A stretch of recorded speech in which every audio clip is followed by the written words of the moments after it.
I love my little canister vacuum, and I use it just about every day for cleanup. It's equally good at sucking up sawdust or metal shavings, so it gets a workout around here. But one thing I don't like about this tool is there's no good way to store the power cord or the hose. Let me show you. The power cord's not so bad. I can sort of loop the power cord over the top, and that might stay in place, although it often will fall off when I don't want it to. But the hose is even worse. There's just no way to retain the hose, so if I drape it over the top, when I move the vacuum, the hose falls off. I've tried disconnecting the hose and sort of putting a knot in the hose, and then with a knot in the hose you can drape it over the top, and that might stay in place. But then when you go to use the vacuum again, you've got to untie the knot and plug it in, and it's just wasted time, so I don't like that system. So my goal for today is to make a good holder for the cord and the hose. My plan is to make a loop out of 1/4-inch diameter round bar that mounts to the back of the vacuum, and then the hose and the cord will attach to this loop. So I mocked this up out of welding rod just to get some idea of where I'm going with this, and the proportions look pretty good. I want these to mount pretty far out toward the edge of the wheel mounts to give it more stability. So I put lines of tape on the wheel mounts where I want the rod to fit, and measuring between the tape lines, it's about 10 inches. So now I'm going to bend a loop out of 1/4-inch round bar that's 10 inches wide. I've learned from experience that this bar springs back about 15%. So to get a 10-inch diameter loop, I need to bend it around an 8.5-inch diameter disc.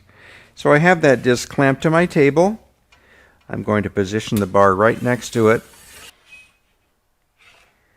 So all I need to do is to bend this around until I get a 180-degree bend. Okay, so there's our 10-inch diameter bend. I need to make some loops to hold the hose and the cord, so I've set up a smaller bending fixture on my table, and let's get those bent now. I'll put one bend on each end of these pieces of rod.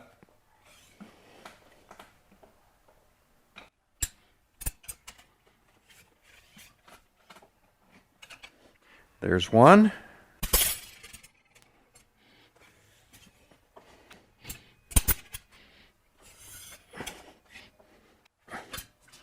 And I'll cut these right on the center line. So the loop came out just the way I wanted it. You can see it matches up perfectly with those tape lines I made. So let's set this aside, and I want to start thinking about how to hold the loop to the body of the vacuum. And my plan is to put tabs on these little extensions for the legs. So I need to cut these tabs to length. The material I'm using is 1/8 inch thick and 3/4 inch wide. So I'm going to mark where this will be cut at the end. Then I want to have equally spaced holes for the screws that will hold this metal tab to the plastic extension for the wheel. So I'll cut 2 parts this length, drill holes in them, and then I can drill through these holes into the plastic caster support. So I have the tabs bolted into place on the supports for the casters, and I made a support for the loop.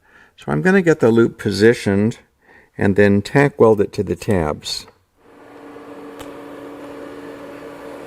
I've got to get in and get out fast because the plastic will melt if I put too much heat on it. So let's tack the other side.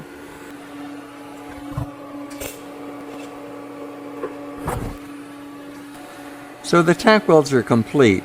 I'll let this cool, then I'll pull it off the vacuum and finish weld the tabs into place. I finish welded the tabs onto the loop, and there's a strong connection now between the loop and these supports for the casters. But you can see that this whole assembly needs more reinforcement. It's not very strong. So my plan is to put a support that goes across the loop here with a single screw that goes into the body of the vacuum. So I've already drilled a hole in the vacuum body. I'll put a screw into place. Now I'll put clamps on these and tack weld them together.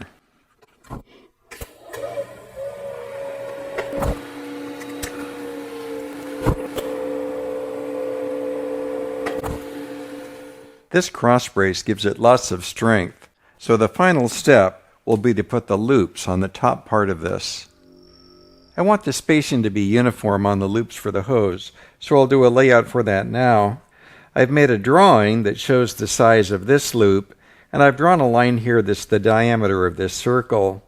Then I've measured up 10 degrees on each side, and that's where the first loop will go.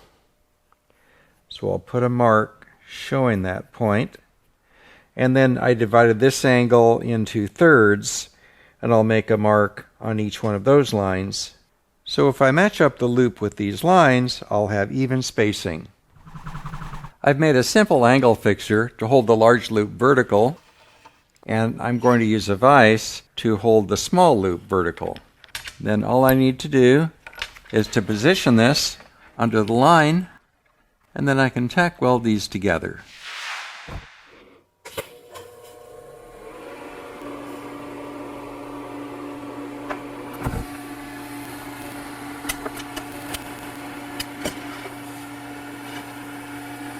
I'll put a tack weld on the other side.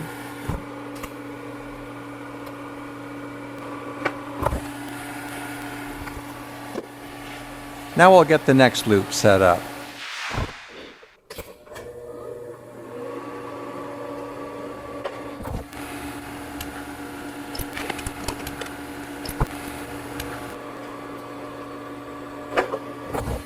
Now we'll weld the lower loops into place.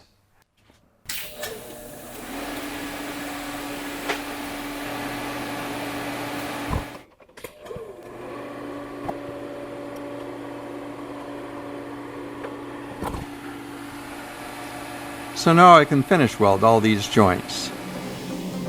So everything's welded up solid, and the last step is to squirt some paint on this.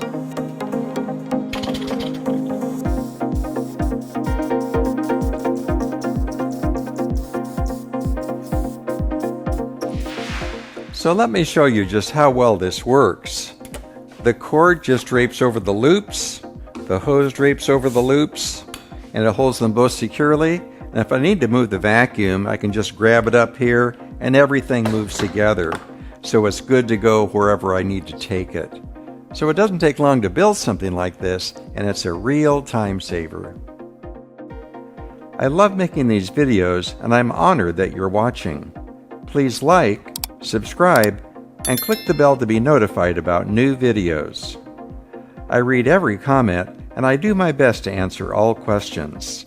If you like what I'm doing, please click the Patreon link and become one of the great people who help me create new videos.